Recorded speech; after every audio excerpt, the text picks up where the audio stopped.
started to count a bit late. Alright. Oh yeah, I was actually right. I forgot. Why they have two instructions with the same name. Interesting question, same here. But it's a different number of, sorry, two instructions here with the same opcode, different number of registers, and the semantics is slightly different. So you wouldn't want to use this div if you cared about getting a hold of the remainder, and you wouldn't want to use this multiply if there was a question that the values in the two registers S and T might be large and the result might overflow the single register RD. So you probably, if there was even a hint of that, you'd want to use one of these two register instructions, which will give you 64 bits of space to store the result. Alright, let's get back to, no, don't care about that. This. Alright, next. So I've looked at expression evaluation and sequence. So instruction after instruction after instruction. Now we've got to start worrying about control structures, because as I said, MIPS doesn't provide an equivalent of while, it doesn't quite provide an equivalent of if either. Alright, so once again, you can actually write something that's a little bit like MIPS in C. And so, once again, it makes use of labels and goto. So, if stat is a label that simply marks the start of the if statement. In fact, in this context, it's completely unnecessary, but we may as well put it there, just hopefully for clarity. So, in the case of a regular if statement, you evaluate a condition. If the condition evaluates to true, i.e. non-zero, then you execute these statements. If the condition evaluates to zero, i.e. false, then you execute these statements. Okay, so the way you make that happen in simplified C is you evaluate the condition.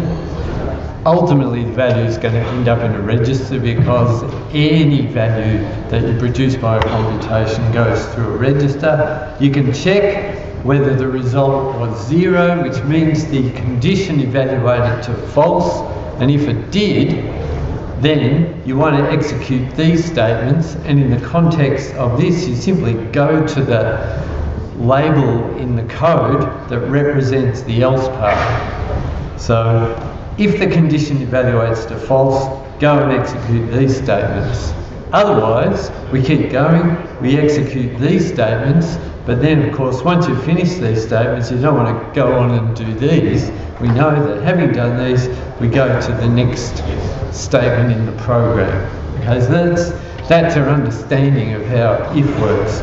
So here we just have to be explicit about that. So evaluate the condition. If it's false, jump to the part where we've got the else statements. Otherwise, go and execute the if statements, and then explicitly jump past the end of the if statement and go on to the next statement of the program. Okay, so it's just being explicit about what we normally understand. Now, if you look at these, you can quite imagine that that's pretty close to evaluating the condition. We can use an expression evaluation like we used just before, and then we can check whether the result of that expression evaluation is zero, and if it is, we use a branch to go to the else part. Otherwise, we execute the statements here, and then we use a branch to go to the end of the if statement. We don't need a branch at the end of these statements, because we'll just keep going once we finish statements subscript 2. Right, so in terms of converting that to MIPS assembler, if we evaluate the condition and we store the result in register T0, we can then use the instruction branch on equal to 0 to the label else part. So that's equivalent to the C version, it says if the value of T0 is 0, go to the else part. So make the test and then do a jump if the test is true. In other words, if the value in T0 is equal to 0. If we don't do that branch, then we continue execution here. We execute whatever MIPS code corresponds to those statements.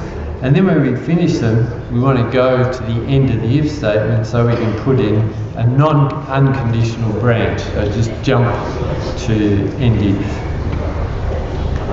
So basically we've bypassed that and we've gone on to here.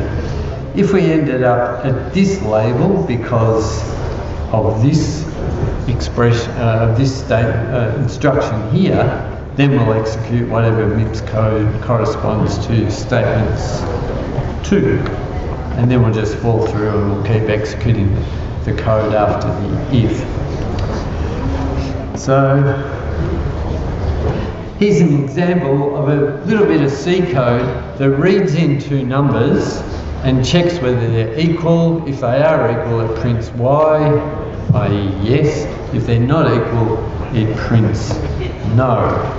And here I've actually made use of another one of the conditional branch statements. Right, first thing, to read in an integer, I've been writing with a scanf everywhere, but you can imagine that there's some kind of function that will read in an int value from standard input. So that's the code to do that here. So X is going to be represented by register T0, Y is represented by register T1, and Z is represented by register A0 for reasons that will become obvious later. So remember that for a syscall, the first thing you do is you load into register V0 the number of the appropriate syscall, and if I remembered correctly, syscall 5 is reading an integer. It's kind of like scanf%d.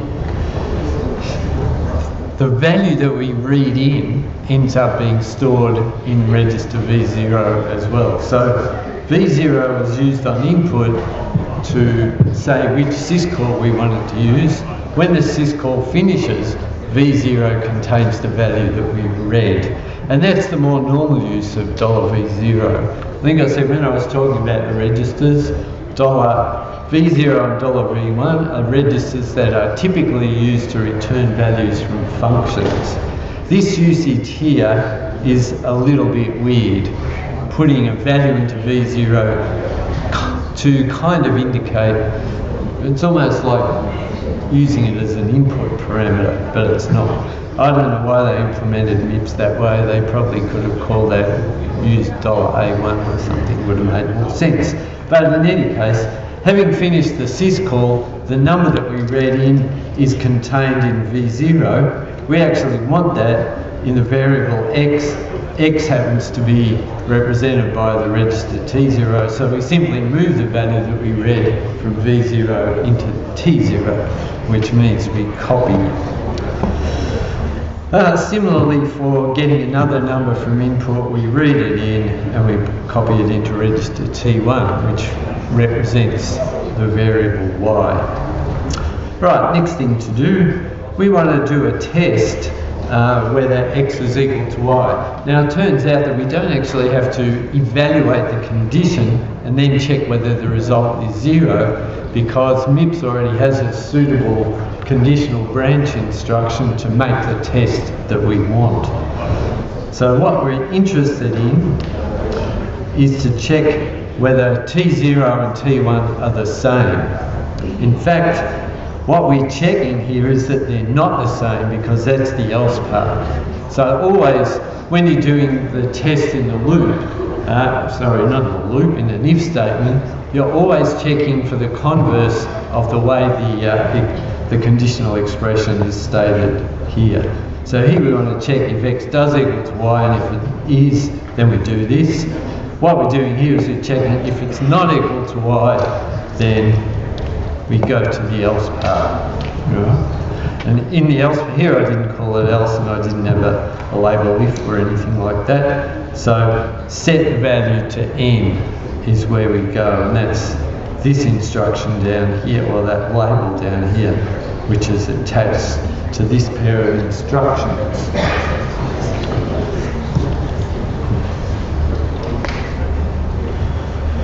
Alright, so if the two values are equal to 0, then this branch test is going to fail, and we won't make the branch to set n.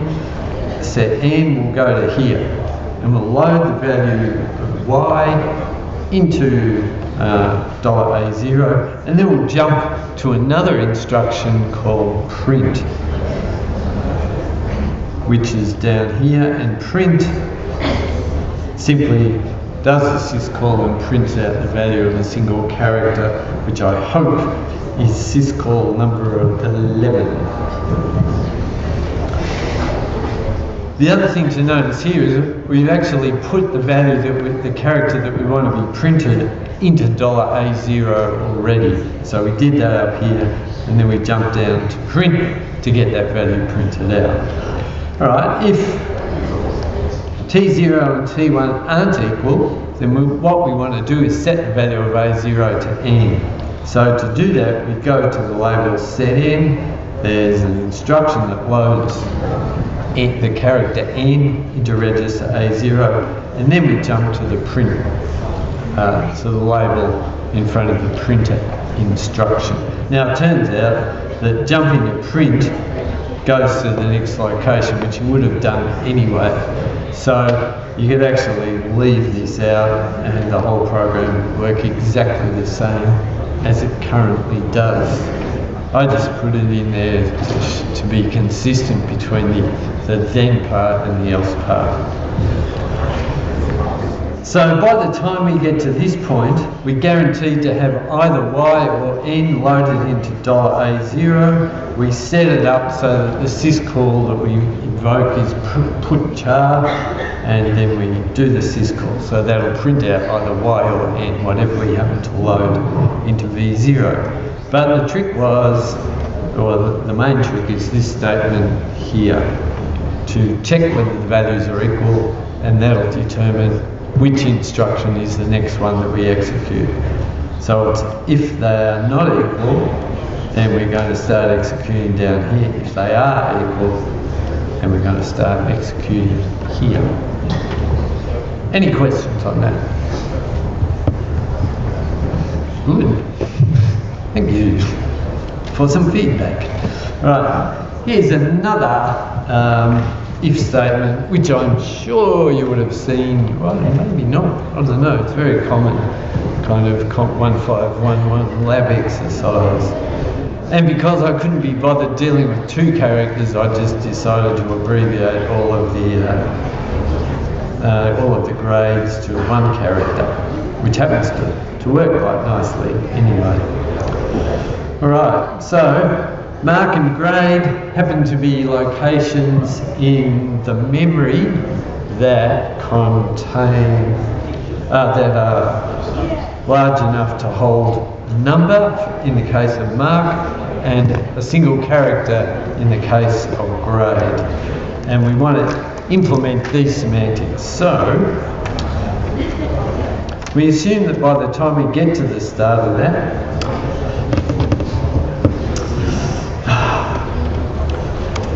I don't know what happened to all these files. Alright, let's make another one. Alright, so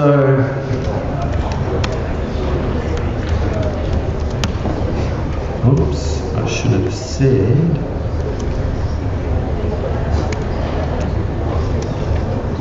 so in the data region of the memory we're going to have mark, which is going to hold an integer, and we're going to have grade, which only has to be big enough to hold a single character. So the amount of space we need to allocate to it can just be a one byte.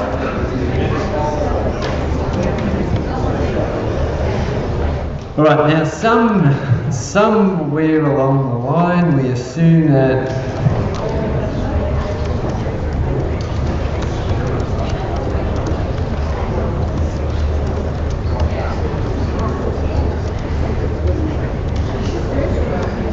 So somewhere along the line, we stored the mark value in this space here. Right? So could be 50, could be 100 if you're really lucky, it could be 0 if you're seriously unlucky. Alright, so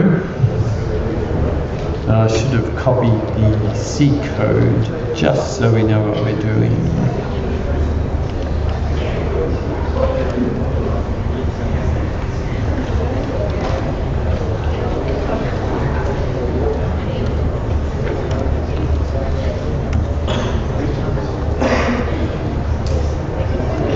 I won't try to put it side by side, I don't think this time.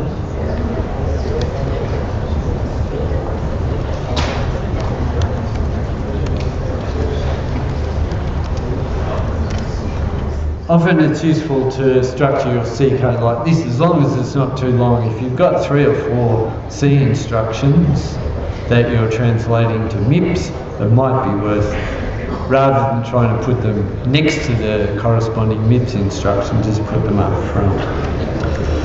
Alright, so first thing we need to do, we need to load in the value of the mark. Where do we need to load it into? Well, we don't really care, so let's put it in a temporary register.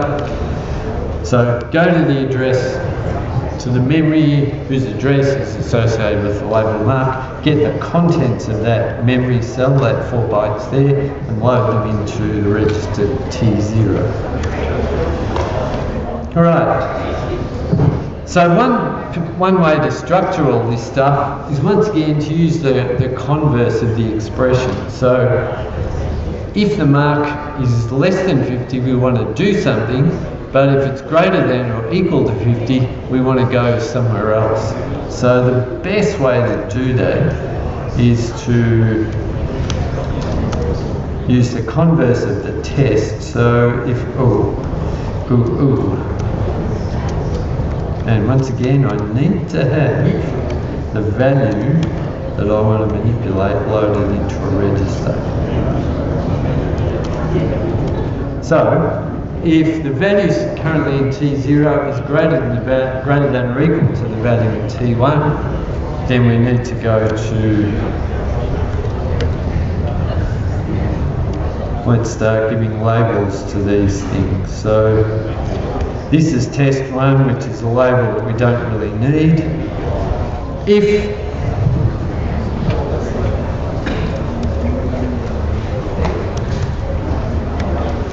put that there just so we remember. Alright, so if we didn't go to test 2, the reason we didn't go to test 2 is because T0 must be less than T1. In other words, the mark is less than 50. And in that case, what we need to do is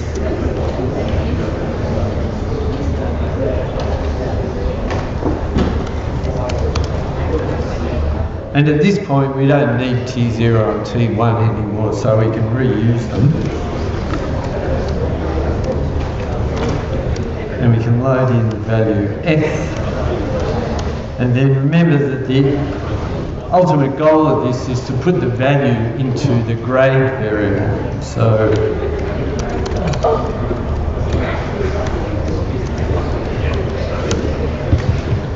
SB is for store byte, so it takes the low order byte of the register and stores it into a byte address in memory.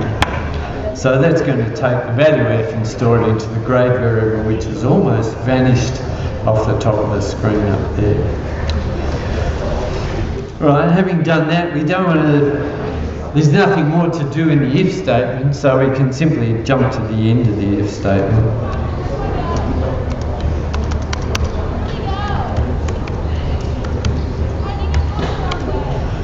Alright, if the mark wasn't less than 50, then the next thing we can check is it's not less than 65. Or, conversely, if it's greater than 65. So once again, branch on greater than or equal to the value that's stored in T0.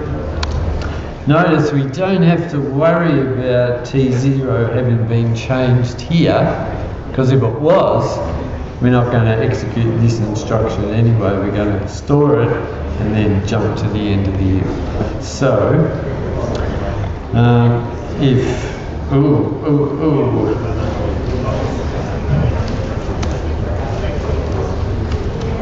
So we want to go into the next test, but I can't just use T1 because the number that I'm testing against is actually 65. And now that I think of it, it might almost be worth moving that instruction there. It doesn't matter.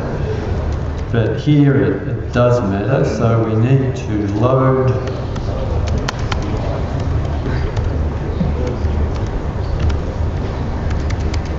So T0 still holds the value of the grade, the mark, and we want to check whether that's greater than or equal to the 65. If it is, we jump to the next test. Otherwise, and I think you should be able to start seeing the pattern. So it's a pass. And of course, one thing you could say is, hey, why do you keep doing the SB here when you're going to keep doing it every single time? You could easily put it straight after the end of the if and do it once there. So all you're doing inside this, all of this chunk of code, is setting the value of T0 to an appropriate value. But we'll keep doing it just to make the branches of the if a little bit self-contained. Alright, now hopefully by now you've got the idea. So, what's the next mark boundary? T1, 75.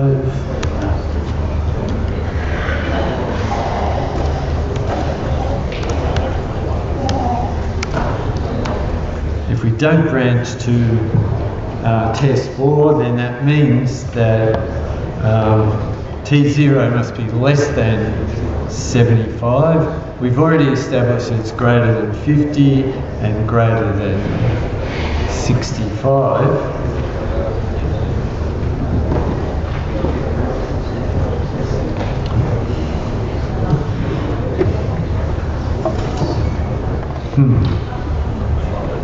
Someone should complain.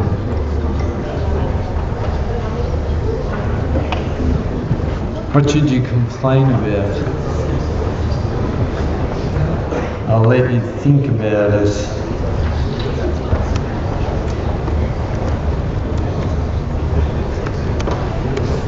So that's a credit.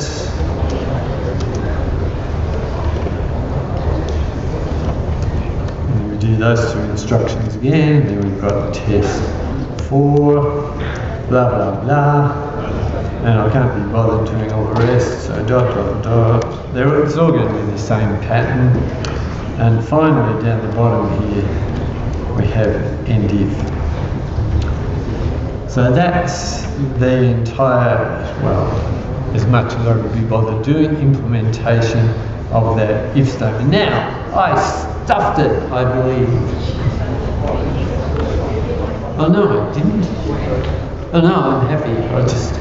It's alright, I didn't stuff it up.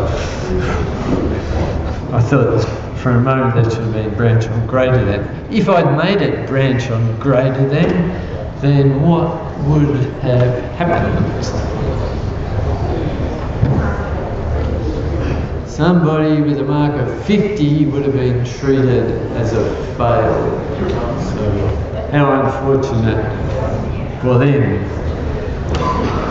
So as long as the mark is greater than or equal to 50, we go to the next branch and we don't execute the code that sets the grade to fail. Alright, any questions on that? Yeah. I have 2 questions. Yeah. First one is, what does SB do? Store byte.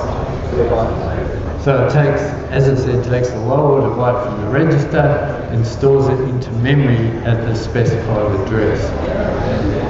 So it stores that into grade, which was defined up there as being a single byte. The second question is that why you are only using T1 and T0? Oh, arbitrary. I could use T2 and T3 or T0 and T7, doesn't matter. How about the risk of like overlapping between the values? If you are using QRP, you can... Yeah, I know what you're asking. This is where you need to be careful. You need to keep track of your register usage and make sure that something you're doing here isn't messing up some value that you're expecting to hold in a register from further up. So yeah, I mean that's one of the things to keep in mind while you're doing the assignment and while you're doing the labs, is make sure that whatever registers you modify didn't hold a value that you will subsequently need. So just be careful. So I mean this is why assembly coding is more complex than C, because you've got to keep in your mind all of these registers and what they're currently being used for and what they might be used for in the future and so on. Any other questions on that? So that's if. An alternative way of doing these tests, if you want to have an explicit test and then branch, would be to do something like this. So I'll leave that there as a comment. And this can be implied to all the others. So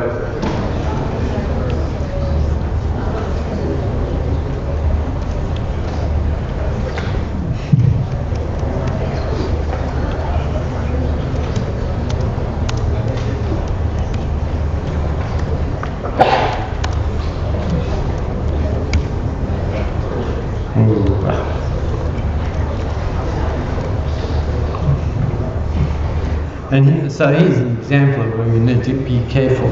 We can't store the result of the test into T0 or T1 because we're using them at the moment.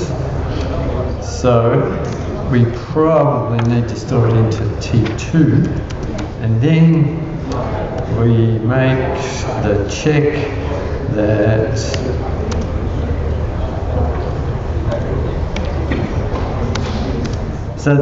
so this instruction here is basically making the test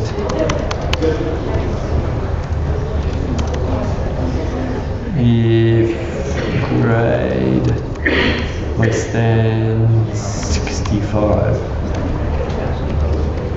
Okay, so that set less than is making that test and setting the value of that test into the register T2. If the value that we put in T2 is 0, that means the test failed, and therefore we want to go to the next part of the if statement, so we don't want to execute this part. So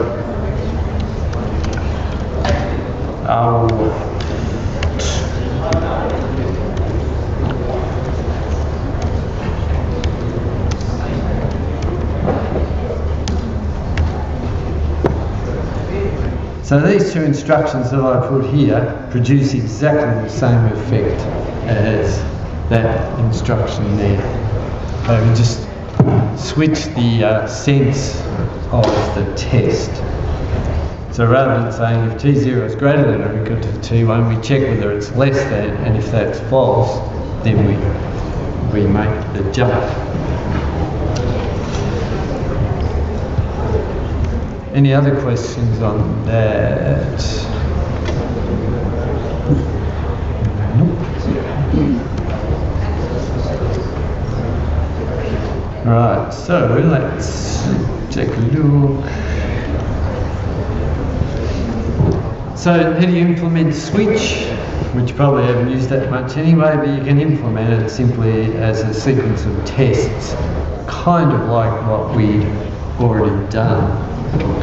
One thing about simplified C is it makes it a lot more obvious what the semantics of statements like this are. Because remember, the deal with a switch statement, if you have a bunch of cases with no break between them, then it simply falls through. So where that expression evaluates to val2, val3, val4, these are the statements that get executed. And here, we can kind of see that explicitly. Alright, so that's conditionals.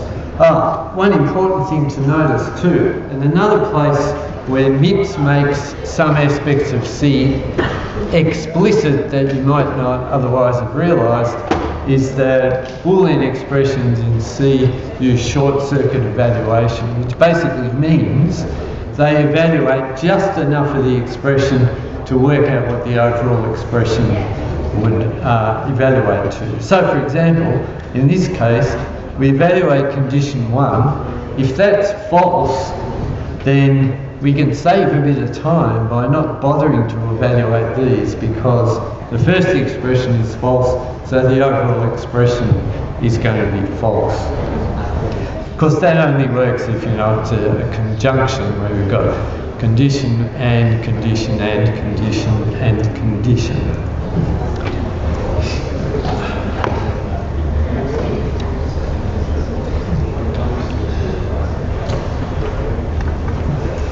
So that kind of works out reasonably nicely in terms of MIPS. And we can have a look at it in this example here,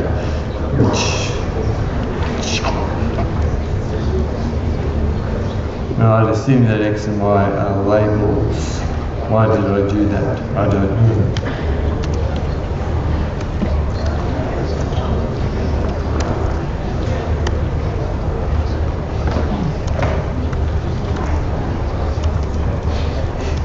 Data.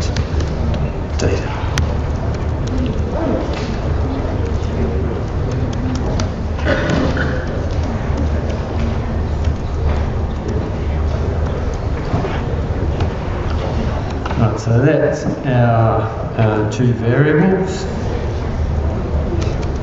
And something that I didn't actually put in the previous ones, but I probably should have, is to indicate where the code is, and that's normally flagged by having a dot text there. Alright, yeah, now I want the actual C code, don't I?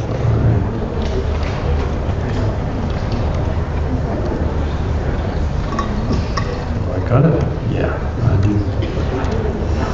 Good. Right, so we can put a label there to indicate where the if starts. That's not necessary, but we can do it. Alright, so to implement this using short-circuit evaluation, we could do it by simply first checking this, or checking at least the converse of that. So if X is equal to 0, then the overall expression is going to evaluate to 0, and then we go straight to the else part, to statements 2. So, one thing we have to do, actually one thing we could do before we start the if, is to load the values of X and Y.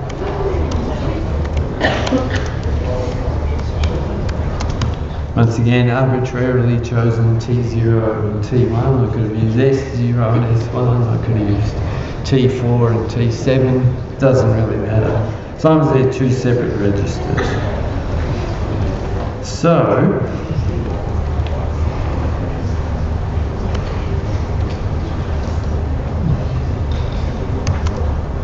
if T0 is equal to 0, that's kind of convenient that it happened, that's the test we're making.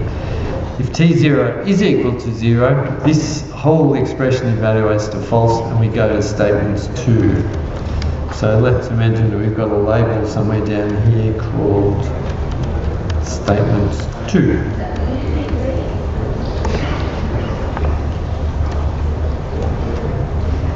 Otherwise, we have to keep evaluating the test, so we have to do another test, and once again it's actually similar test. Now we're checking whether T1, which contains the value of y, is equal to 0. And if it is, then we've evaluated enough to know that this overall expression is false. So once again, we go to the else part. And finally, if x isn't greater than y, then we also need to go to the else part. So if x is less than or equal to y, and x is in T0, y is in T1, and also in that case we go to statement 2. Okay? So like what happens in C, we evaluate the first test, and if it fails, then we go to the else part. And the failure is because we're checking whether x is not equal to 0. Here we're checking if it is equal to 0. So we're interested in being not equal to 0, but if it is equal to 0, then that whole test fails. Similarly for y not equal to 0, and then also similarly for x not being greater than y, in other words, if x is less than or equal to y. Then we go to state 2. Otherwise, if we want, we can put a label here. And what we put in here is the MIPS code for the C whatever's in statements 1. And having done that, we then jump to the end of the if. Once again, that's an arbitrary label. I don't have to call it end if. I can call it I've had enough or whatever I feel like. So if we ended up at this label here, if we branch to that label, then we do the code for statement 2. And in this case, we don't need to have a jump to the end if, because once we've executed statements 2, we're just going to keep going and we'll end up at end if anyway. So in any case, that's an example of how C does short circuit evaluation. So there are some other languages where it would actually evaluate that, evaluate that, evaluate that, and then compute whether all of them were true or whether not all of them were true, in which case you'd end up doing the else part. But C definitely evaluates left to right until it can work out whether the expression's true. And you can do similar kind of short circuit evaluation for OR. So as soon as you find one of the sub-expressions that's true, then we know overall that the expression is going to be true, and you can stop evaluating. Right, any questions on that?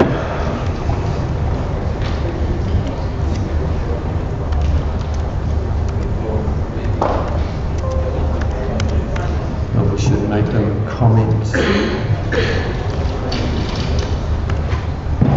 like that. Nope. Okay.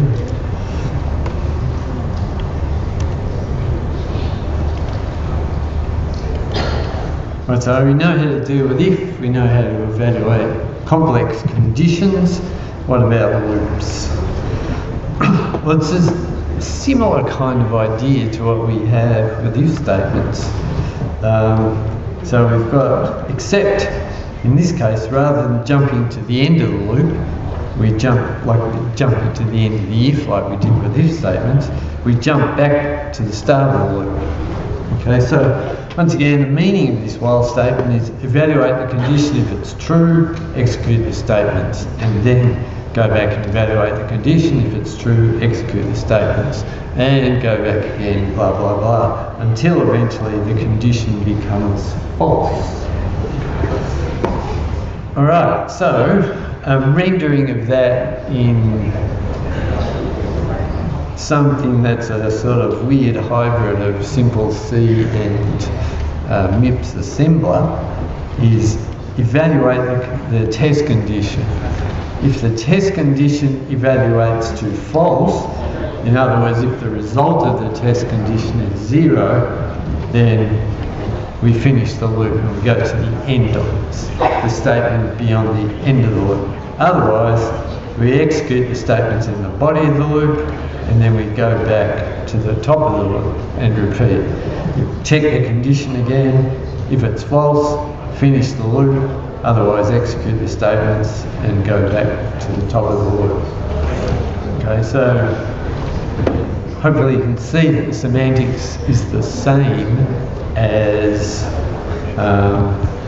the semantics of this is the same as what we're doing here.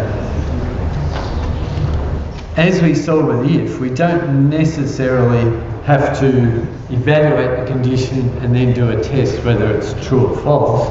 We might be able to do the test and based on the test value decide to jump to the end of the loop. So some other kind of branch, comparing two registers, for example, might do the trick.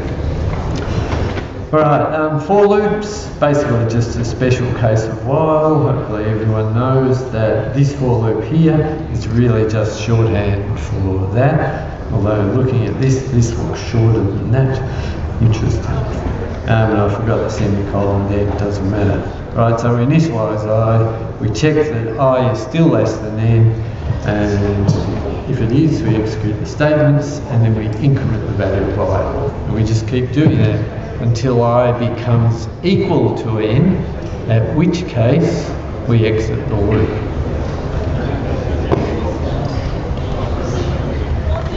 So let's have a look at this example here. So we're just summing up the first 20 integers.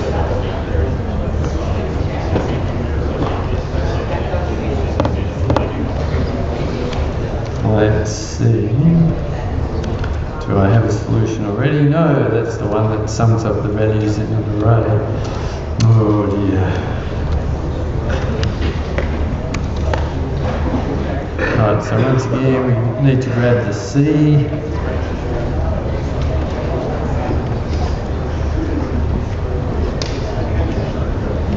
And go back here. Right, so let's assume for the sake of argument that the sum is going to be stored in,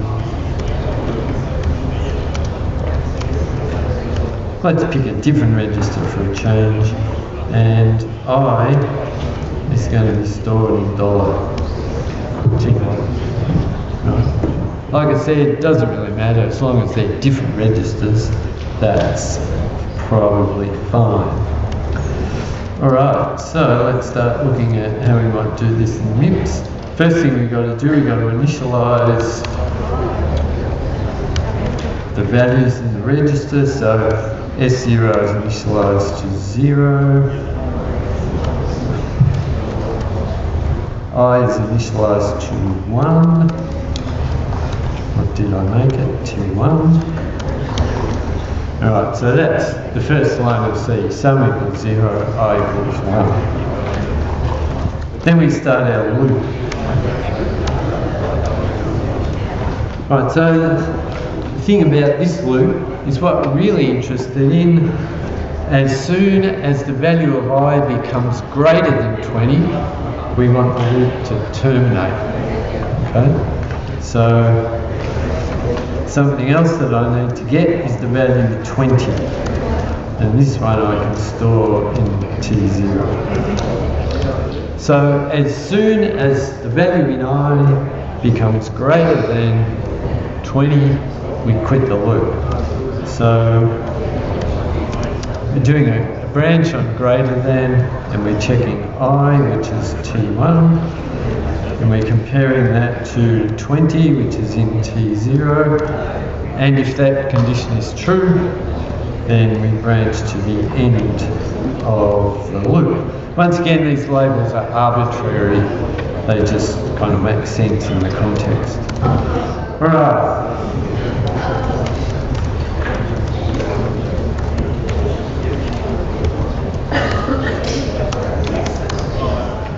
so having established that we are going to execute the body of the loop, next thing to do is to increment the value of sum by I.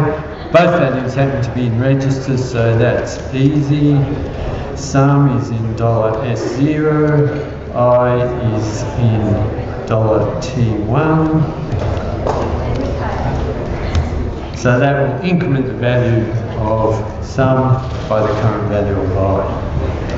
And then we want to increment the value of I by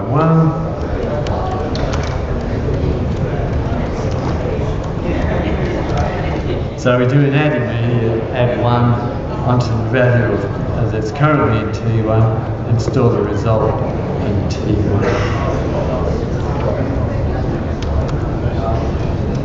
So if you want to write that in C, it's actually I++, or you can also write it as I equals I+1. And this is the implementation of sum. And you can see that in both cases, the destination register is the same as one of the source registers. So it's kind of similar to what we're doing there. We're taking the current value of sum, we're adding the value of I to it, and then we're storing the result back in sum. Same down here. We take the current value of I, adding 1 to it, and then storing the result in I. Alright, we're not finished, because that's just going to do the body of the loop, and if we didn't put anything else, the loop would just finish after one iteration. But that's not what we want. We want to go back to the top of the loop and try again. Okay, so jump back here, make the test again. If the test eventually succeeds, then we exit the loop by jumping down here, and then we got the rest of the program.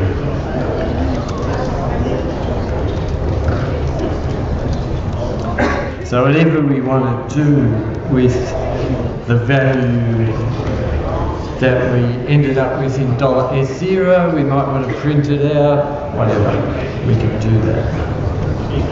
Right, so questions on that? Yep. Oh, 2. So what about the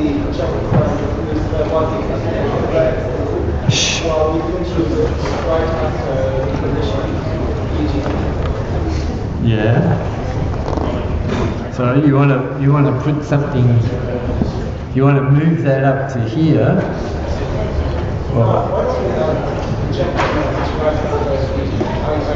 Oh, okay. I see what you're saying. Yeah, if I change the sense of the test, I could do that. Like I said before, you could equally well, this time I'll put it in comments, I could do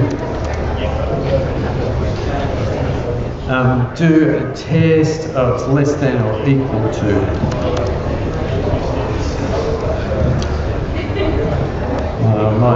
Just to be safe, I'll put it in T2 because I know I'm not currently using it. Actually, you should have been complaining because that should be S0.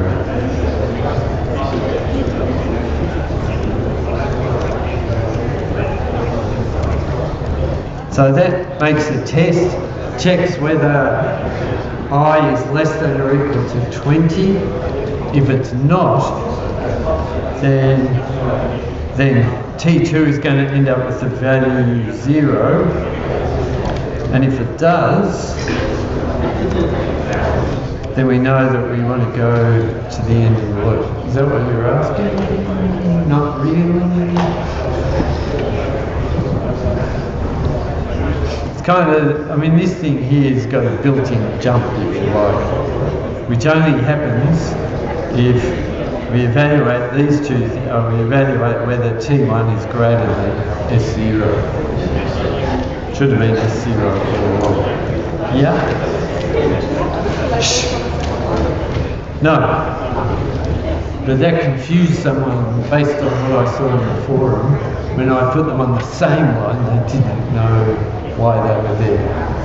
It's probably, I mean, one thing I put up, Jashank has some interesting ideas about how we should write MIPS code. And so here on the documentation page is his blurb, and he'll say things like put all your labels on separate lines, blah blah blah, leave plenty of white space. And the skeleton code that I'm giving you for assignment 1 basically uses this style, if you want to call it that. So, yeah, so he thinks putting the label on a separate line and having the instructions indented from that. Well, let's see what's disgustingly bad. Oh, beautiful. Right, that's one thing that a lot of people do. So with C, control structures can be nested, so you can have a while loop inside a while loop, and you'll always show that using indentation.